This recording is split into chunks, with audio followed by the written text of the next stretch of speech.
Yeah, Aha. frățiorul Delfino. Să arătăm că nu face rapă de Fratele râs. Suspect. Ca să le arătăm la fraieri ce înseamnă rap adevărat. Am Și scos o piesă pentru hater. rapper. Asta e rapă de cartier.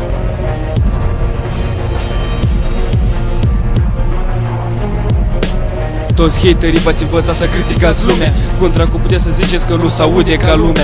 Pentru voi nu mai contează flow-ul și rima.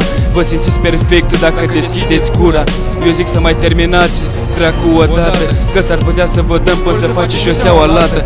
Voi îl ascultați, vă salam toată ziua și veniți la noi, căci că ne lipsește rima. Stați în spatele tastaturii și ați învățat să scrieți și să râdeți de unii. Lăsați un număr să discutăm câte ceva. Stați liniștiți, puteți să vă luați și prietena. Sunteți doar niște anonimi, căcați pe voi. Luați aminte, o să vină și ziua când o să vă găsiți cu noi. O să mai vedem cine râde la urmă și o să stați aliniați ca oile în turmă. Haideți să stabilim un loc să ne întâlnim. Sper să aveți sânge în voi, să veniți măcar să vorbim.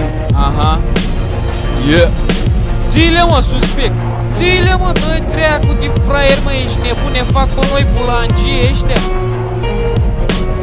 dă-mi un subec ca să fac puțin amuzament. Ca o fra și ei că repăra și au talent. Acum dă mai multe boxe ca la Florin Salam. Că eu stau și dau și vând soa la kilogram. Te vezi bun? Ai în pula mea aici în față. Nu ești în stare, ia un loc băiat și învață. Să știi că eu sunt din Brăila, vin suspect. Rapul meu îți rămâne în cap permanent. Tu mă știi de curând, dar eu sunt de mult în schemă. Rapul meu e făcut ca să bage haterii dilemă. Nu vorbiți de bani, căci eu scoate suficient. Muzica mea e pentru mine un fel de tratament. Eu sunt bun, nu ca tine când vorbesc ca iurea. Să știi că pe mine mă doare în cur de ce zice lumea.